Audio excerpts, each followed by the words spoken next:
Apalagi dengan marak-maraknya kasus pejabat yang korupsi, pejabat pajak dan seterusnya. Ketika kemudian di akhir video call itu Bang Novel bilang gini, sampai ketemu besok ya Ustadz. Insya Allah Bang Novel. Kalimatnya kan membuat saya membayang-bayangkan. Saya teringat dengan yang Ustadz lakukan beberapa waktu yang lalu di PSM ya Ustadz. Betul ya. Dan selamat ini Ustadz, PSM juara kan. Insya Allah amin. PSM mantap. Luar biasa.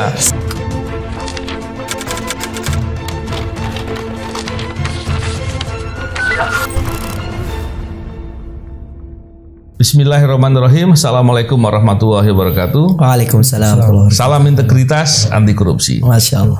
Salam integritas. Alhamdulillah hari ini saya berkesempatan untuk berbincang dengan Ustadz Fahrul Rozi Anzar. Masya Allah. Apa kabar Ustadz? Alhamdulillah. Saya didampingi oleh Pak BW.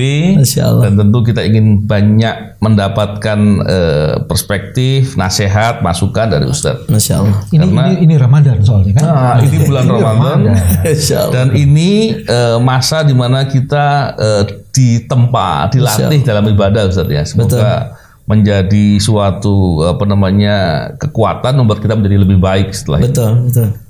Ustadz, saya di sini dengan Pak BW dalam channel ini banyak membicarakan terkait integritas. Betul. Kita bicara integritas, di situ poin utama adalah kejujuran, Ustadz. Baik. Karena nilai utama dalam integritas adalah kejujuran. Dan tentu kalau bicara terkait dengan nilai-nilai utama di seorang Muslim, kejujuran menjadi hal yang paling penting. Betul. Tapi nanti Ustadz bisa menyampaikan banyak hal di situ. Cuman saya ingin menyampaikan begini, Ustadz. Ya. Dalam masalah integritas kaitannya dengan masalah anti korupsi, di sini juga perlu adanya kepedulian. Orang seringkali kemudian ketika membicarakan soal masalah-masalah di masyarakat, masalah sosial dan lain-lain, itu orang yang punya kepedulian lah yang bisa mengetahui permasalahan-permasalahan itu. Dan kemudian dengan melihat permasalahan itu, orang akan bisa kemudian berbuat, memikirkan solusi dan lain-lain. Begitu juga dengan praktek-praktek korupsi yang ada. Ketika praktek-praktek korupsi itu kemudian kita bisa lihat, kita bisa ketahui, kita bisa menceritakan dengan banyak pihak agar praktek-praktek korupsi itu berhenti. Atau kalaupun tidak begitu, paling tidak kitanya jangan berbuat korupsi. Betul. Dan kita juga bisa menggambarkan kepada banyak orang, dalam hal ini tentunya aparatur Ustadz ya, untuk memahami bahwa dampak korupsi itu betul-betul berat dan luar biasa, menyusahkan orang banyak, membuat negara yang ingin melakukan pembangunan, memajukan, mensejahterakan menjadi terhambat, bahkan bisa gagal. Betul. Nah ini yang kemudian kita perlu paham. Dan seringkali begini Ustadz, poin yang ingin saya tanyakan. Ketika orang diajak, tolong dong kita mesti harus jujur. Kita harus bisa bertanggung jawab. Kita harus menjadi orang yang amanah. Atau kemudian kita bisa menjadi orang yang berani. Yang dengan keberanian itu kemudian kita bisa bermanfaat, kita bisa menghentikan suatu praktek-praktek yang tidak benar, praktek-praktek korupsi dan lain-lain. Tapi kemudian pertanyaannya adalah, berbuat begitu untungnya apa gitu. Jadi kadang-kala ketika bicara seperti itu, itu perlu dipahamkan bahwa kebaikan yang dilakukan itu pasti akan dapat keuntungan buat dirinya. Dan bicara soal keuntungan itu Ustaz, seringkali orang ketika bicara dikaitkan dengan agama, kemudian dia bilang itu kan keuntungannya nanti di akhirat, masih lama. Padahal kan keuntungannya juga ada di dunia. Ada di dunia dong, ada pasti ada ya. Jadi hal begini yang perlu digambarkan Ustaz. Jadi untuk membuat motivasi orang untuk mau berbuat kebaikan dan peduli dengan kepentingan orang. Begitu juga dengan berani untuk berbuat dalam rangka menegakkan kebaikan tadi Ustaz. Anak muda saya bilang, gue dapat apa cuy? Gue dapat apa nih cuy? Silakan Ustaz, mungkin. Jadi sebelum kita lanjut, saya berbicara dengan integritas itu, saya sebelumnya mau menyampaikan bahwa kedatangan saya ke sini pun ini integritas sebenarnya. Karena saya datang dari Makassar bukan untuk isi di tempat ini sebenarnya. Tapi qadarullah karena Bang Novel tadi malam kita video callan gitu ya. dan posisinya dia di Jakarta, saya di Makassar, dan besok memang saya ada jadwal di Tangerang dan beberapa tempat di Jakarta, tadi di Bintaro dan seterusnya. Itu saya video call. Dan memang ketika video call itu kita saling sapa gitu ya. Dan ini first time gitu saya ini ya. Apalagi dengan marak-maraknya kasus pejabat yang korupsi, pejabat pajak dan seterusnya ya. Pamer-pamer kekayaan gitu ya. Saya kemudian langsung video call dan dengan sapaan, ya kita ngobrol, ya Ustaz, Assalamualaikum Ustaz gitu. Akhirnya saya sampai karena ini menjadi suatu keistimewaan tersendiri bagi saya jarang sekali meng-screenshot sebuah video call. Jadi video call jadi saya screenshot gitu, sesuatu yang luar biasa ya. Sampai waktu itu saya lagi di mall, istri saya bilang, ada apa dengan Novel Baswedan? Tapi Ustaz, kalau Ustaz screenshot saya pose dulu. Dan yang membuat saya menarik ini tentang integritas, kita mulai dengan ya sedikit humor ya. Saya ketika kemudian di akhir video call itu, Bang Novel bilang gini, sampai ketemu besok ya Ustadz. Insya Allah Bang Novel. Kalimatnya kan membuat saya membayang-bayangkan. Saya jadi dari pesawat, saya subuh tadi, setelah saya subuh di bandara jam 5.07, saya tiba jam 8 gitu ya. Saya langsung isi di Tangerang, kemudian pindah ke 2 titik 3 titik. Saya tuh sampai di perjalanan macet pun ke sini 3 jam masih kebayang. Saya mau diapain ini? Saya ceklah rekening saya, nggak miliar. Saya nggak punya miliaran kok gitu. Jadi tentang integritas, maka saya hadir hari ini. Ya terima kasih Bang Novel Baswedan, Mas Bambang. Kita hadir di sini karena kita ingin menjadi support system, bahwa seorang ustadz itu menjadi support system paling utama untuk semua orang yang ingin menegakkan kebaikan atas dasar integritas. Karena seorang ustadz pun integritas yang harus dipertanggungjawabkan. Seorang muslim itu sebenarnya integritinya yang paling penting. Seorang muslim adalah idealisme yang berkepanjangan sampai dia wafat. Makanya ittaqullaha haqqa tuqatih wa la tamutunna illa wa antum muslimun. Itu kan ayat yang paling sering diulang Rasulullah. Ya ayyuhalladzina amanu, setiap khutbah Jumat loh mesti dibaca dulu ini. Ya, hai orang yang beriman, ittaqullah, bertakwalah pada Allah. Integriti yang hakikat itu takwa pada Allah. Dan rumus dari takwa pada Allah itu adalah takut sama Allah.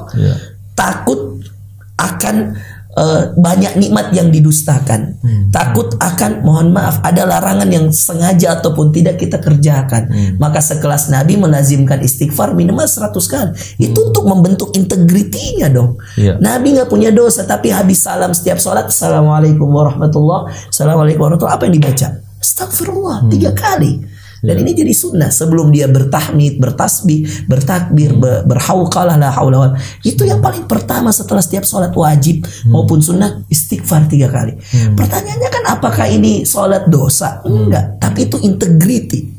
Seorang seperti Rasulullah SAW yang mengakui bahwa dia setelah beramal soleh masih minta ampun. Ini kan nggak ada korelasi sebenarnya. Orang beramal soleh, sholat, mestinya Assalamualaikum warahmatullah, Assalamualaikum warahmatullah, alhamdulillah dong. Tapi ini istighfar, itu adalah bagian daripada idealisme dalam sebuah integritas. Bahwa kita pun beribadah, kita nggak merasa kita paling baik. Makanya roja dan khauf namanya. Jadi roja berharap diterima, khauf takut ditolak. Ini yang membuat Rasul beristighfar. Maka terbentuklah dari sebuah idealisme seorang muslim menjadi orang yang berintegritas. Dari idealismenya lah dia menjadi orang yang berintegritas. Nah, integritas itu hasil dari idealisme yang dipertahankan. Yang tadi dalam ayat ittaqullah, bertakwalah kalian pada Allah haqqa tuqatih. Ingat, tidak sekedar bertakwa tapi haqqa tuqatih, yang benar-benar takwa. Artinya, mohon maaf, kalau kamu nggak dilihat oleh gubernur, kamu nggak dilihat oleh KPK, kamu nggak diketahui oleh pejabat lain, Menteri Keuangan nggak tahu tentang kamu pejabat apa, A, B, C, D, E, tapi kamu tahu Allah melihat kamu, itulah integritas. Kamu tahu bahwa haqqa tuqatih itu dalam seorang beriman. Mohon maaf Mas ya, Bang Novel, nggak ada ayat yang paling sering diulang Rasulullah kecuali ayat ini. Dalam setiap khutbah, khutbah nikah, ya ayyuhalladzina amanu, khutbah Jumat, ya ayyuhalladzina amanu taqullaha haqqa tuqatih wa la tamutunna illa wa antum muslimun. Itu result, di belakang itu nilai. Nilai apa yang diinginkan Rasulullah, jangan mati dalam kecuali berislam. Artinya istiqomah. Istiqomah dengan apa? Haqqatu qoti tadi. Integritas haqqatu qoti ini yang tadi di awal disapa dengan idealisme. Anda seorang muslim, mukmin, orang beriman, lalu Anda berintegritas dengan takwa, yang takwa haqqatu qoti, bukan main-main takwanya, benar-benar bertakwa, mau disogok, mau di apa, Anda mengatakan tidak, saya nggak bisa dibeli. Itu kan integritas. Iya. Anda nggak bisa bayar saya ustadz nih misalkan, saya disuruh fatwakan yang haram jadi halal, Anda bayar 5 miliar, saya nggak mau. Integritas, karena saya akan bertanggungjawabkan di hadapan Allah. Iya, saya pernah di satu, ya ada kasus lah, ya ada orang minta saya berceramah untuk memviralkan sesuatu agar kemudian orang jadi tertarik dengan endorsement begitu, tetapi sesuatu produk itu tidak sesuai dengan kenyataan, saya nggak mau. Saya bilang itu bukan endorsement syariah, bukan endorsement syariah, karena dia mengajak saya untuk satu hal yang produknya itu tidak, saya jadi mohon maaf, dia padahal bayarnya gede 300 juta hanya dengan satu video saya, karena video saya kan di-share ke semua mitranya dan dijadikan pembenaran bahwa produk dia itu halal murni, padahal enggak. Dan saya tolak. Itu kan itu godaannya berat, 300 juta hanya satu video. Itu kan luar biasa. Nah, itu yang menjadi tantangan kita. Makanya integritas itu adalah hasil dari keyakinan bahwa kita punya idealisme. Seorang muslim harus punya dong idealisme ini. Bahwa saya muslim, saya nggak minum khamr. Saya muslim, saya harus jujur. Karena muslim itu nggak berdusta. Karena Rasulullah SAW tidak akan berdusta seorang muslim. Itu mengatakan hadisnya. Dan inna sidqa yahdi ilal bir. Kita seorang muslim percaya di Rasulullah. Kejujuranmu mengajak pada kebaikan. Mengantarkanmu pada kebaikan. Wa innal birra yahdi ilal jannah. Karena saya S2, S3 jurusan hadis, kita pelajari nih hadis. Ternyata inna sidqa, setiap Anda satu kali jujur, Anda diantarkan pada sebuah kebaikan. Meski itu pahit, pasti ujungnya baik. Jadi seorang Novel Baswedan dengan kejujurannya, ya kan, pasti melewati banyak kepahitan gitu kan, dan pasti menemukan satu kebaikan di balik semua kepahitan yang dilewati. Saya nggak tahu betul nggak Bang Novel. Saya di balik seorang Ustadz Farrozi begitu, di balik seorang Mas Bambang juga begitu. Bang Wewe pasti tahu bahwa betapa banyak kejujuran yang harus dipertahankan dengan berdarah-darah. Dan itulah idealisme yang tadi ya ayyuhalladzina amanu, dari ayat ini kita mengambil hai orang beriman, idealisme, ittaqullaha haqqa tuqatih, integritas, dan hasilnya wala tamutunna, husnul khotimah. Kita tidak akan wafat kecuali dalam keadaan istiqamah, husnul khotimah, wala tamutunna illa wa antum muslimun. Jangan kau meninggal kecuali kau dalam keadaan muslim. Diawali dari sebuah kejujuran yang dipertahankan karena sebuah idealisme yang kemudian dirutinkan dengan amal soleh yang bernama integritas. Lalu kemudian setelah jadi integritinya, dia akan istiqamah sampai kita ini semua mau mati kok, ya. Dan kita akan mengatakan, ya Allah, kalau kita ada yang meninggal di antara kita, Allahumma arhamhu, Allahumma gfir lahu warhamhu wa'afi wa'fu anhu. Itu doa yang diajarkan Rasulullah untuk orang meninggal. Maka ketika kita berintegritas, kita mempersiapkan mati yang husnul khatimah. So, luar biasa. Dan memang di bulan Ramadan ini kan kita diajarkan kejujuran. Betul. Ustaz. Contohnya ketika orang berpuasa. Ustaz. Betul, itu kan kejujuran. Gak ada yang tahu. Bisa aja sembunyi di belakang kamar mandi lah. Bisa aja dong. Tapi disitulah kejujuran. Di latihan Ustaz ya. Betul. Tapi yang menarik adalah gini Ustaz. Orang seringkali ketika dihadapkan dengan suatu kondisi di mana ketika dia harus jujur, resikonya besar. Betul. Kemudian dia berpikir, masih tetap jujur atau kemudian mencari dalih. Betul. Bohong untuk kebaikan boleh gitu. atau macam-macam Ustaz. Itu gimana Ustaz? Syaitan itu di surga aja dia punya cara bagaimana menggoda Nabi Adam, benar nggak? Wala taqraba hadhihi syajarah, hanya hadhihi syajarah. Dalam bahasa Arab hadhihi syajarah itu satu pohon. Sekarang pertanyaan, betapa banyak pohon? Berapa banyak pohon di surga? Banyak. Betapa banyak kenikmatan dan berapa luas surga? Dikatakan dalam Al-Qur'an, wasari'u ila maghfiratin min rabbikum wa jannatin arduha samawati wal ard. Dan surga yang luasnya langit yang bertingkat-tingkat digabung bumi. Luas banget surga itu. Dan kalau hanya dilarang satu pohon, nggak masuk dong di akal. Dan ayat ini diulang dari banyak sekali kisah dalam Al-Qur'an. Ya, kisah Nabi Adam dengan syaitan iblis ini diulang dari Al-Baqarah dan di beberapa surah-surah yang lain. Menarik karena yang digoda dua manusia yang berpasangan dan itu sudah di surga. Dan larangannya hanya satu pohon. Dan coba kita lihat dan mari kita perhatikan dengan baik. berkaitan dengan bulan suci Ramadan tadi, yang dilarang berapa sih? Kalau kalau mau hitung Ramadannya dari 12 bulan, yang disuruh tahan puasa berapa bulan? 1 bulan. Ya kan? Yang disuruh kita, dan itu pun berpuasa mohon maaf cuman berapa jam sih? 10 jam, 12 jam paling lama. Masih ada 12 jam yang lain gitu loh. Yang kita bisa boleh makan. Makanya ayatnya kan wala tubashiruhunna wa kulu washrabu hatta yatabayyana lakum, dan makanlah dan minumnya terus sampai kamu melihat garis-garis putih di garis-garis hitam. Artinya sampai datang waktu imsak gitu ya, waktu azan subuh. Makanlah terus sampai datang waktu subuh, berhentilah, menahanlah. Ya kan? Dan setelah itu kalian boleh melakukan apa saja setelah itu. Kalau setelah berbuka puasa, Anda boleh melakukan yang kemudian tadinya halal dan Anda diuji di situ dan Anda kembali lagi. Nah, subhanallah, menarik sekali ketika Ramadan itu dikaitkan dengan bagaimana kejujuran seorang muslim diuji oleh Allah, dengan bagaimana hanya Allah yang tahu. Mas, Bang, kita boleh berbuka puasa sama-sama, tapi yang tahu kualitas puasa kita hanya Allah. Makanya ada hadis Rasulullah nih, saya ingatin teman-teman. Rubba sha'imin laisa lahul jaza illal ju'i wal atas. Hadis yang sahih, Rasulullah SAW mengatakan pada kita, berapa banyak orang puasa nggak ada yang dia dapatkan al-ju' kecuali lapar dan atas, haus. Jadi ketika dia buka, dia kayak Masya Allah, udah orang kelaparan 10 hari 10 malam gak makan. Kenapa? Karena itu tadi niatnya berpuasa yang membedakan. Maka banyak yang sama-sama haus, banyak yang sama-sama lapar, sedikit yang berpahala di sisi Allah. Gitu. Jadi kejujuran ini benar-benar identik dengan Ramadan yang akan kita hadapi. Jujurlah pada Allah, jujurlah pada hatimu. Dan itu tadi ada hadis Ramadan yang tadi sempat saya singgung waktu kita ngobrol, bahwa idza jaa Ramadan, ketika datang Ramadan, semua pintu surga dibuka, dan tidak ada yang ditutup. Semua pintu neraka ditutup dan nggak ada yang buka. Wasufidati syayatin, dan setan dibelenggu. Kejujuran apa lagi ini? Setan yang mana lagi yang salah ini? Kalau kamu masih korupsi, kamu masih gratifikasi di sini, kamu masih gak jujur, buka puasa sembunyi-sembunyi gitu. Itu luar biasa Ramadan. Ada kejujuran juga, integritas kejujuran gini, Ustaz. Dia tidak hanya jujur, integritas itu adalah terintegrasinya antara pernyataan, betul, dengan sikap dan tindakan, betul, dan keyakinan yang betul. Jadi integritas itu bukan sekedar berbohong, tapi melihat apakah orang konsisten dengan apa yang diucapkan, apa yang dilakukan, betul, dan apa yang menjadi keyakinannya. Betul.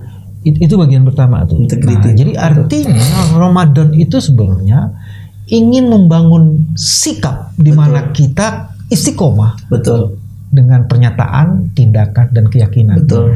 Terus yang kedua juga, 3 hal yang tadi itu tidak mungkin tidak diuji. Benar. Itu dia. Sehebat apa integritasmu itu sangat tergantung dari sejauh mana kamu menghadapi ujian itu. Karena tidak mungkin integritas tak diuji gitu. Betul. Karena biasanya tuh dalam pengalaman kita Mas Novel ya, kalau lagi menyidik kasus-kasus korupsi yang gede itu tiba-tiba ada lagi, tolong dong. Ini akan lebih dahsyat nih kan. Kasus yang 300 triliun gitu. Kalau ini sampai dibongkar, ini akan runtuh katanya institusi. Jadi kita selalu dihadapkan pada itu. Betul. Seolah-olah kejujuran itu membuat dampak dan kerusakan. Pertanyaan Mas Novel tadi itu menarik. Padahal kejujuran itu justru akan membuat dampak yang membuat kemaslahatan itu. Paling tidak misalnya gini, kalau Anda jujur, kita percaya. Terserah lu deh, lo mau apa, saya percaya sama kamu. Dan kepercayaan itu modal yang paling besar. Paling rezeki yang paling dahsyat itu adalah kepercayaan orang kepada kita karena kejujuran. Itu Mas Novel yang tadi. Makanya Rasulullah dijuluki Al-Amin dong. Dan dengan itu dia karena membangun kepercayaan itu dengan kejujuran awalnya. Mulai dari dia jujur, terpercayalah akhirnya. Jadi julukan Al-Amin itu berawal dari kejujurannya mengolah harta pamannya, harta Khadijah.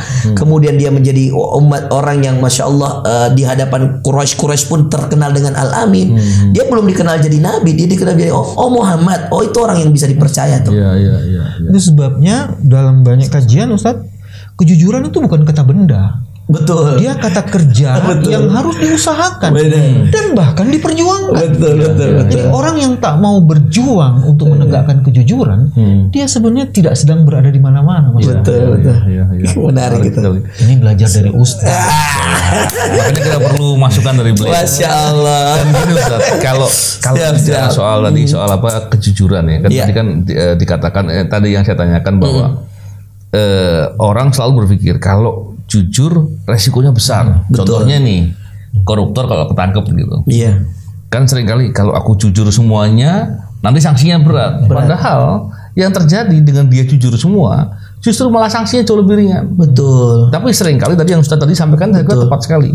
Disitulah godaan setannya. Betul. Godaannya adalah mau jujur apa enggak. Betul. Nah ini di kalangan pegawai juga banyak yang kemudian mengalami situasi yang sama. Damang gitu ya Mas. Iya, dia mau jujur bicara kebenaran nanti dimusuhi. Mau menunjukkan sikap kejujuran atau integritas, takutnya dianggapnya sok bersih, malah justru kemudian disingkirkan. Nah, ini yang mungkin tadi Ustaz sampaikan tadi tepat sekali bahwa sebenarnya itu adalah godaan setan. Betul. Itu. Jadi kalau kemudian dia tetap konsisten seperti Pak Boyo katakan bahwa itu sebagai kata kerja yang dia perjuangkan dan diupayakan, maka di situ dia akan mendapatkan keuntungan yang besar. Padahal Ustaz, kalau bicara terkait dengan contohnya korupsi kan intinya kan suap lah, bribery itu kan inti dari korupsi ya. Kita lihat di KUHP ya, ini Ustaz, di KUHP itu soal perbuatan suap itu ada di memberi suap ya. Itu ada di bab 8 KUHP yang lama bukan KUHP yang baru. Di bab 8 di pasal 209 disebut orang yang memberikan suap lah gitu ya kepada pejabat, itu babnya itu tentang kejahatan terhadap penguasa umum. Artinya apa? Orang atau masyarakat umum kalau memberikan suap kepada pejabat, dia telah berbuat jahat kepada pejabat itu. Iya. Artinya apa? Betul. Pejabat yang disuap, betul. Bukan menerima suap ya, yang disuap, betul. Dia korban kejahatan. Betul juga ya. Kan itu kan menarik. Iya. Tapi jarang korban kejahatan ini yang mau melapor. Iya benar. Dia malah terima kasih. Ya. Ketika dia bilang terima kasih, dia pelaku kejahatan. Padahal mestinya kalau dia mau melaporkan, berarti kan dia tidak terkena apa-apa. Tidak kena apa-apa. Karena dia korban. Betul. Dan bukan sekedar melapor Ustaz. Ketika dia diberi, dia sudah punya hak untuk menangkap. Kenapa? Betul. Ada pelaku kejahatan di depan dia. Betul. Nah, inilah Ustaz. Tadi apa babnya namanya kejahatan terhadap penguasa umum. Kejahatan terhadap penguasa umum. Contoh pasal lain Ustaz. Pasal lain ini.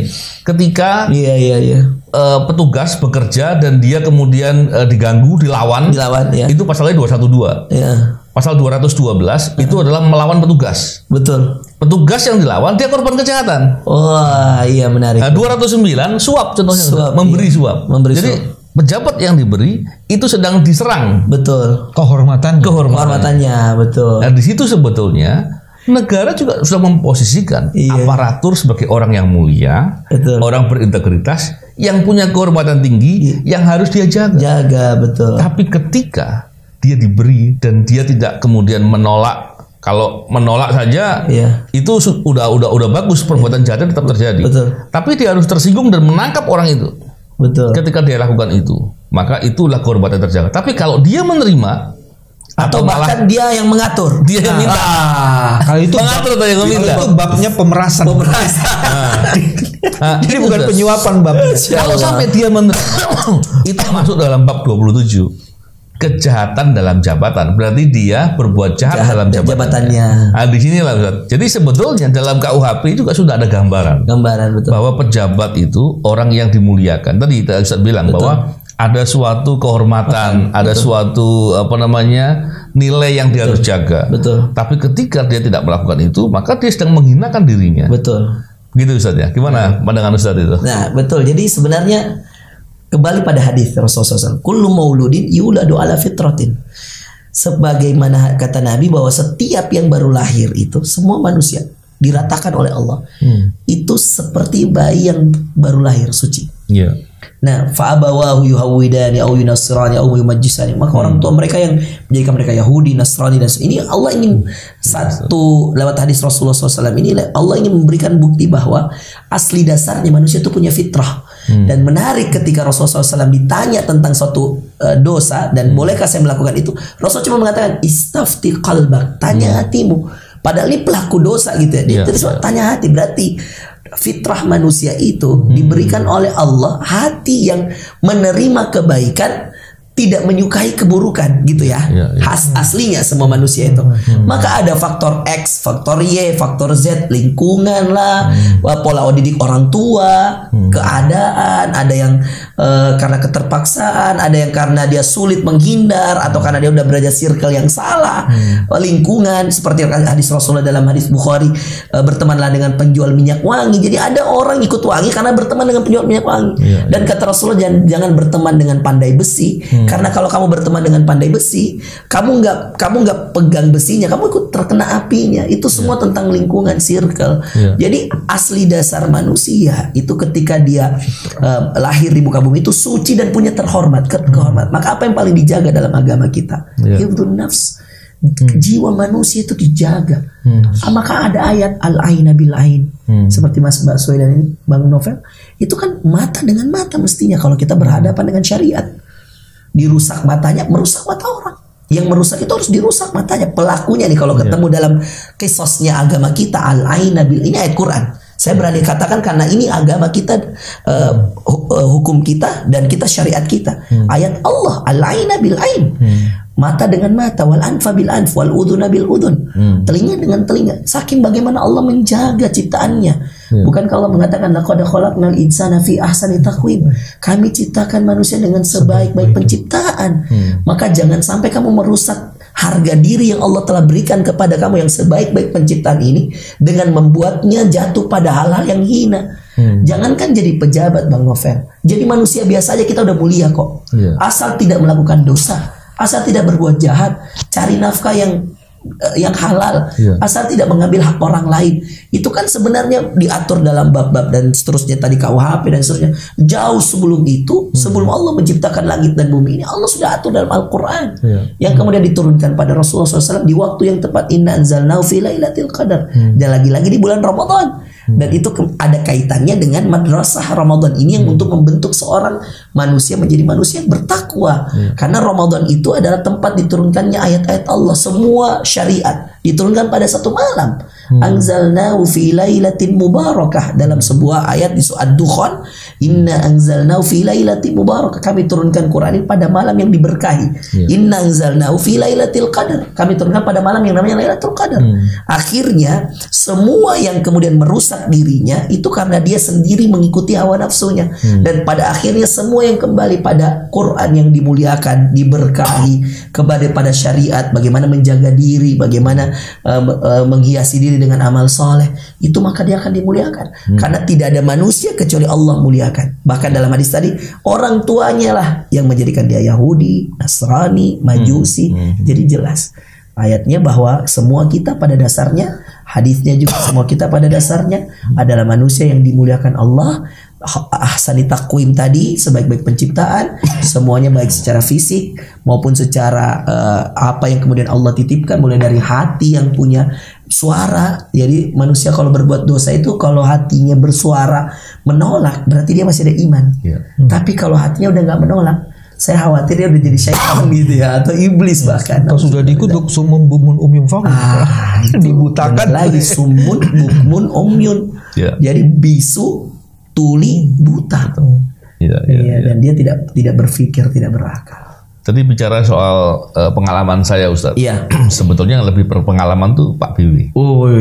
Jadi Pak Biwi ini sebetulnya kalau bicara bicara konsistensi, beliau lebih lama konsisten. Pak Biwi kan lama di LBH, banyak membela kepentingan orang. Dan banyak sekali lah prestasi luar biasa. Saya juga pengen dengar dong, Ustadz, bagaimana konsistensi Pak Biwi dalam hal integritas. Dalam menjaga integritas. Itu perlu dong. Dan keuntungannya. Kan selama ini orang kan selalu melihat keuntungannya apa sih sebenarnya. Itu kan jangan-jangan keuntungannya cuma di akhirat. Boleh share. Kita dengar dari Pak. Kita dengar. Saya mungkin karena Ustadz dari Indonesia Timur, saya kasih contoh Indonesia Timur. Iya dong. Ustadz, saya pernah 8 tahun di Papua, Ustadz. Papua 84 85 sampai 93. Ustadz 84 ada di mana ya? Menarik, saya itu menarik. 8 mana? 84. Oh, 84 saya masih belum ada di bumi ini. Jadi kebayang. Tadi ketika Ustadz dalam di Yaumul Mahfuz itu saya udah jalan di Papua. 85. Tapi saya curiga Papua ini hidayah atau malah petaka justru bagi tulang rusuk Mas Dewe. Tulang rusuk saya dari sana. Allahu Akbar. Ya Allah. Berarti hidayah dari sana. Istri saya dari Papua. Allahu Akbar. Jadi saya tulang tepatnya di mana? Manokwari, Sorong, di mana nih? Papua apa nih? Merauke. Daerah pusat kerjaan saya ada di Jayapura. Allahu Akbar. Istri saya berasal dari Kaimana. Dan kemudian kami bertemunya di Jayapura. Dari saya sekolah di Universitas Cendrawasih. Pada periode itu Mas Novel, di Indonesia situasinya aman, di Papua tuh masih operasi militer. Jadi kebayang saya dikirim oleh kantor di LBH Jakarta melalui Yayasan LBH Indonesia ke Papua di daerah operasi militer. Kalau kita keluar Jayapura ya, pergi ke namanya Arso gitu ya, itu setiap 1 kilometer itu ada pos militer, jadi kita boleh turun. Nah, setiap itu ya ada pos. Nah, kebayang kerja di LBH. Ya Allah. Di Jakarta aja LBH terrorizing terhadap luar biasa. Nah, di Papua pertanyaan kok mau gitu loh. Kok mau? Apa karena emang nggak bisa ngelawan waktu itu? Jadi LBH didirikan di sana karena memang ada pelanggaran HAM yang cukup dahsyat di situ. Jadi memang ada pelanggaran HAM. Jadi bukan karena itu daerah aman, karena ada pelanggaran HAM. Dan pada saat itu saya baru masuk tuh di LBH Jakarta, baru setahun, 2 tahun di LBH Jakarta. Tapi saya jenuh. Saya jenuh, Ustaz. Karena setiap hari itu nanganin kasus itu banyak sekali ditangani. Satu hari bisa 10 sampai 15 kasus. Terus saya berpikir pada saat itu, aku jadi kelas tukang nih. Mungkin jadi jago tapi kelasnya tukang. Kan ada proses kontemplatif. Betul. Nah, saya maksudnya ke Papua tuh saya ingin menikmati satu proses yang lain gitu. Tapi di daerah operasi militer. Aku nggak tahu juga di daerah operasi militer. Luar biasa ini kisah nyatanya ini dahsyat. Jadi sekarang pertanyaannya, ketika saya bisa pulang dari Papua sampai 93, Ustadz kebayang nggak daerah operasi militer? Saya menganggap itu miracle pertama kehidupan saya itu di Papua, Mas. Awal keajaiban. Kok bisa ya pulang dari Papua gitu? Padahal dulu saya kan advokasinya kan keras itu. Betul. Jadi nggak kebayang tuh kalau tiba-tiba saya lagi jalan ke kampung ditembak aja, terus setelah itu dia bilang yang nembak siapa? OPM, kan selesai gitu kan? Nggak ada lagi perpanjangan kasus dan sudah selesai. OPM meninggal. Nah, apalagi dulu pemberitaan nggak ada. Betul. Kompas teman saya sebut aja orang media. Kompas itu belum setiap hari terbit. Betul. 3 hari jadi bisa jadi ada orang meninggal, udah nggak ada berita. Nggak ada berita. Nah, saya ingin menceritakan satu pengalaman yang baik, yang paling menarik di sini. Ada satu desa namanya Tuaif. Tuaif tuh saya jalan dari Demta tuh satu daerah itu. Ke daerah itu 12 jam saya jalan. Jalan apa naik motor? Jalan, Ustaz. Gak ada jalan motor. Itu tepi pantai di kampung di ujung. Jalan menyisiri pantai. 12 jam. Saya di sana bersama satu pendeta. Jalan ke kampung itu. Saya nggak ngerti tempatnya. Iya. Karena saya lihat di sana katanya ada operasi militer, ada masalah. Terus kita mencatat itu semua. Itu kerjaan saya, mencatat situ. Jadi kebayang jalan dari jam 4 sore sekitar 8-7 jam sampai jam 12 malam lah. Masalah di situ 6-7 jam itu. Setelah itu sejam di situ saya harus balik lagi. Ya. Nah, informasi yang ada di Jayapura di tempat itu setelah operasi militer balik lagi dan saya hilang. Astagfirullah. Jadi saya sudah dianggap hilang. Dianggap hilang. Padahal saya jalan balik ke sini. Balik ke tempat asal. Ke tempat asal balik, dan saya bersama satu pendeta karena ada bersama pendeta, jadi di perjalanan aman lah kan. Kalau haus minum kelapa, macam kayak gitu. Nah, dalam perjalanan itu terus tiba-tiba saya muncul di Jayapura. Orang bilang kemudian alhamdulillah kamu hadir. Kenapa? Karena ceritanya tuh kamu sudah hilang. Allah. Jadi saya ingin mengatakan di sana itu luar biasa sekali, dan itu justru pada saat itulah saya merasa proses pendewasaan saya, peningkatan skill dan ketahanan mental saya dan kemampuan bertahan dalam situasi itu justru di Papua. Papua adalah tempat pembelajaran saya untuk menjadi dewasa dan lebih profesional. Saya merasanya itu luar biasa. Jadi miracle itu yang kalau dilihat Papua telah mendidik saya untuk menjadi seseorang yang seperti hari ini. Betul. Dan itu baru salah satu, Ustaz. Artinya ceritanya sebenarnya banyak. Kan tadi memancing untuk cerita banyak. Tapi yang ceritakan cuma satu. Dan akhirnya tahun 2000 berapa itu ya? 2012 Pak BW ya? 2011 ya akhirnya. Pak BW menjadi pimpinan KPK. Betul. Disitulah kemudian kita bisa mengukur 2011 ya.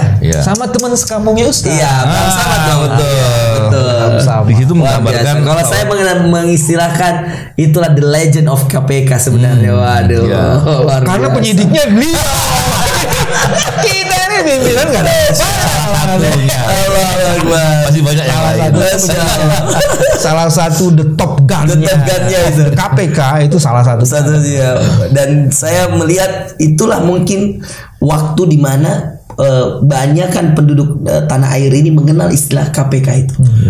Booming-boomingnya di situ tuh kalau saya ngelihat ya, luar biasa itu beraninya. Dan memang gini Ustaz, waktu masanya Pak BW jadi pimpinan KPK waktu itu KPK banyak mulai masuk ke korupsi di bidang sumber daya alam.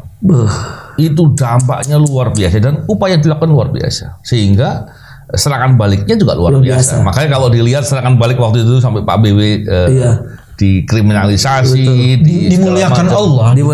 Ya. Nah, poin itu yang tadi saya ingin gambarkan sebenarnya. Orang melihat seolah-olah sedang dalam tanda kutip dianiaya gitu. Tapi padahal di poin situ ada pendidikan, ada pembelajaran dan tadi seperti Pak BW katakan, itulah yang membuat Pak BW dan saya kira banyak lah senior-senior lain itu kemudian menjadi terdidik karakternya. Betul. Dan itu menjadi kekuatan luar. Bicara karakter berarti bicara akhlak. Betul. Disitulah keuntungan utama ketika berintegritas dan berbuat kebaikan dan lain-lain. Di antaranya Ustadz ya, tentunya tadi yang Ustadz katakan tadi juga banyak dari perspektif lain. Betul. Dan saya tadi Ustadz bicara Indonesia Timur. Iya. Saya teringat dengan yang Ustadz lakukan beberapa waktu yang lalu. Iya. Di PSM ya Ustaz. Betul ya. Dan selamat ini Ustaz, PSM juara kan. Insyaallah amin. PSM mantap. Luar biasa. Setelah 23 tahun nih Masya Allah. Betul Ustaz, karena kalau bicara supporter sepak bola. Iya. Dulu kan persepsi orang selalu bilang kekerasan, terus segala macam dan buruk sekali. Betul. Tapi ketika kemudian Ustaz bisa melakukan pendekatan dengan cara begitu, dengan cara dakwah, dengan cara mengajak kebaikan, ini luar biasa. Dan saya tentunya terinspirasi. Betul. Ini pola-pola begini mesti harus dibuat lebih banyak lagi. Betul. Tapi poinnya yang saya ingin dapat cerita dari Ustadz. Ya. Gimana sih caranya Ustadz? Cara selain dari mungkin yang Ustadz telah sampaikan ke beberapa penyampaian selama ini. Poin-poin utama yang Ustadz tanamkan atau dorong kepada orang-orang yang Ustadz ajak untuk hijrah untuk membuat kebaikan dan kemudian mereka betul-betul bisa menerima dan membuat perubahan sikap. Itu menjadi penting. Itu menarik itu. Kadang-kadang dalam dakwah itu kita nggak boleh mengedepankan ego. Apa yang kamu ketahui belum tentu diketahui oleh orang lain. Dan karena pengetahuan inilah maka kemudian alasan Rasulullah SAW ketika dia dizolimi di Taif, kan ingin mendakwahi Taif waktu itu, ekspansi dong, dakwahnya harus tersebar lebih luas. Jalanlah ke Taif. Sampai di Taif dakwahnya nggak seperti yang dia bayangkan. Penduduk Taif justru melempari batu, menghakimi dia, memukul dia, mendorong Rasul sampai berdarah-darah di Taif. Datanglah dua malaikat yang kemudian diistilahkan malaikat penjaga bukit nih. Bahkan dikatakan ada yang lebih dan seterusnya. Malaikat penjaga bukit datang, nanya dong, ya Rasulullah, kalau kamu bilang sekarang nih, saya letakkan bukit ini di atas penduduk Taif, saya akan kerjakan sekarang. Karena betapa marah kekasih Allah dibegitukan. Jawaban Rasulullah sederhana. Kata Rasulullah, biarkan mereka, fa inna qaumi la ya'lamun. Karena kaumku belum mengenalku saja, belum mengetahuiku saja. Jadi ada hal yang di dalam dakwah dan termasuk menegakkan kebaikan yang tidak semua boleh diucapkan sesuai dengan pengetahuan kita. Itulah pentingnya fiqh dakwah. fikih dalam dakwah. Saya di Gontor 6 tahun Mas, belajar pesantren. Tamat SD loh saya ke Gontor. Kemudian saya 2 tahun ngabdi ngajar, jadi guru ustadz di Gontor. Udah 8 tahun dong. Saya berangkat S1, S2, S3 12 tahun saya di Sudan, Khartoum, tempat orang Arab di sana, orang Afrika. Sudan itu di bawah Mesir pas.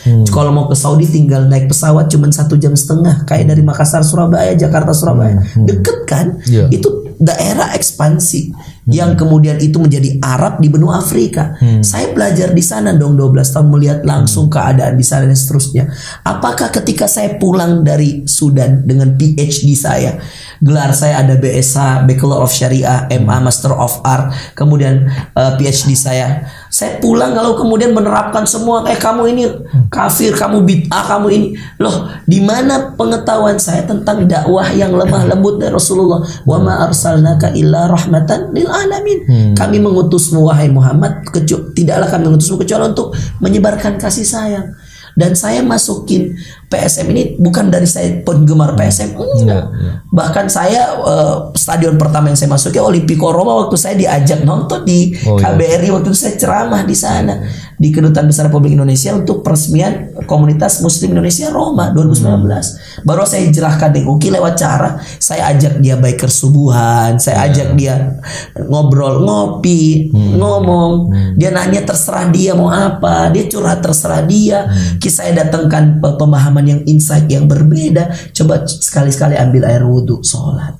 Coba rasakan kenikmatannya. Ustadz bertato saya, Ustadz penuh badannya tato. Setiap ganti logo PSM, ganti tatonya. Dia misal PSM di sini satu, ganti logonya, dia taruh lagi logo yang baru di sini. Maka kalau andai tiap tahun PSM ganti logo, full logo PSM kan nanti. Ini kisah nyata. Dia namakan komunitasnya Laskar Ayam Jantan, maka dia punya rambut kayak ayam jantan dari timur dong. Dan yang gunting rambut itu saya yang ngebotakin dia, karena saya katakan itu koza. Ada syariatnya, nggak boleh memotong sebagian menyisakan sebagian, dan dia siasakan satu lurus begini ke atas. Saya potong dong, dan itu nggak mungkin dengan saya bilang Uki koza, ngapain saya urus rambut kalau saya belum selesai sholat? Saya belum urus sholatnya, saya mau urus rambutnya enggak. Dia yang datang ke saya, Ustadz katanya rambut kayak gini nggak boleh ya.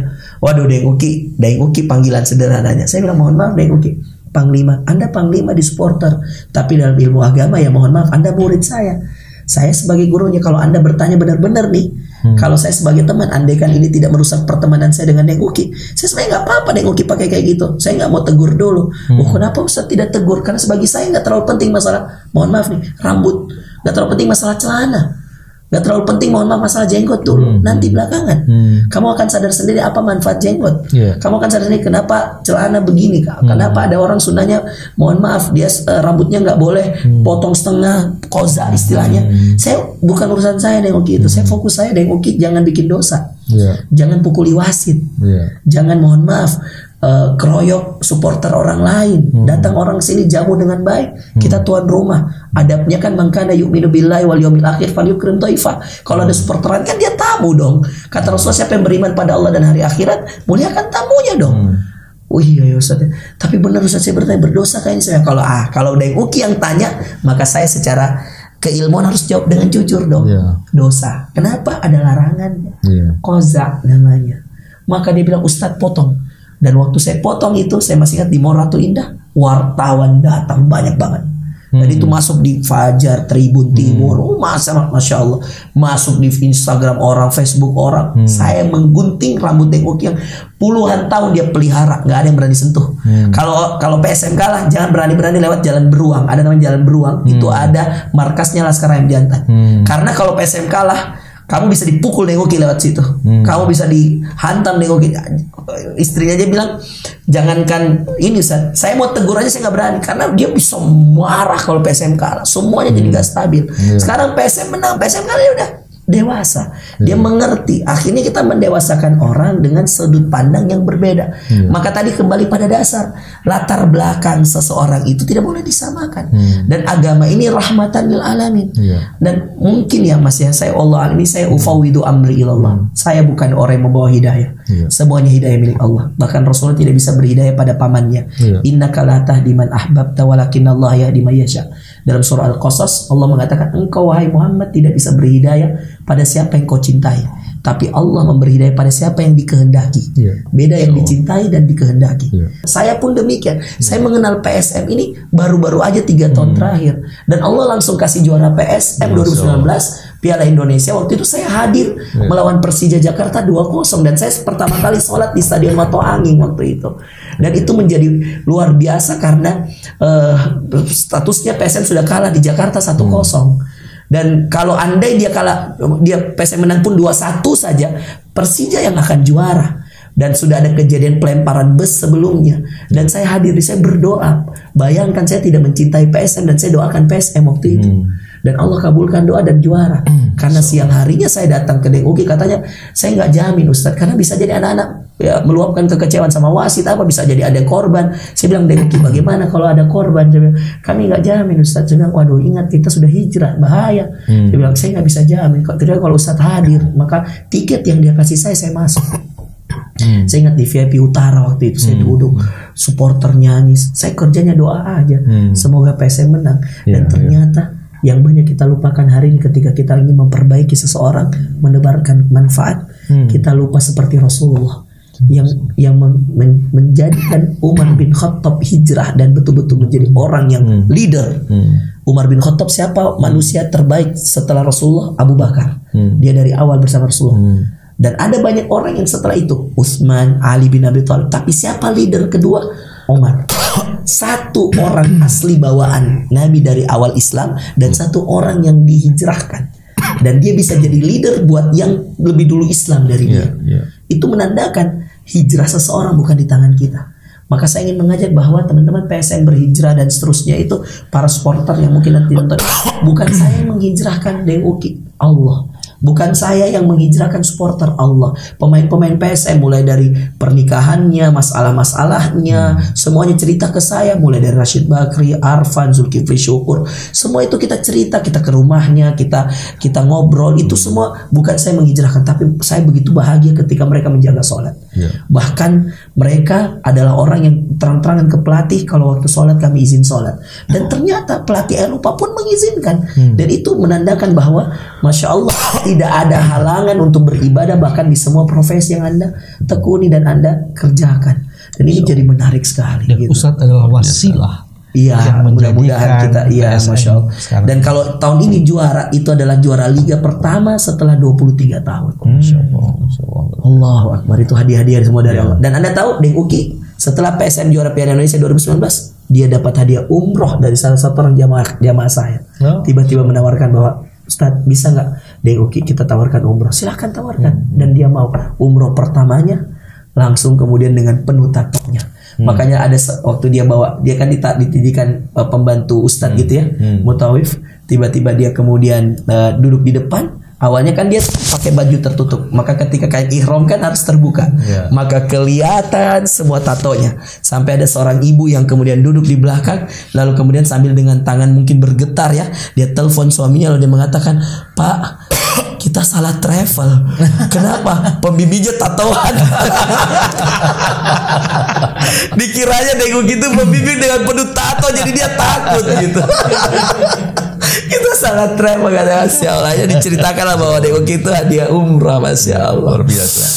Luar biasa hadiah Allah itu. Cerita-cerita Ustadz ini luar biasa dan semoga bisa memotivasi ya. Amin. Banyak orang. Dan bicara soal hidayah Ustadz. Hidayah. Ini sebagai penutup penyampaian. Saya teringat di suatu hari ketika saya sedang datang ke Lapas Sukamiskin. Lapas Sukamiskin di Bandung ya berarti? Bandung, betul. Itu kan di sana kan orang-orang yang di napi koruptor lah ya, napi korupsi ya.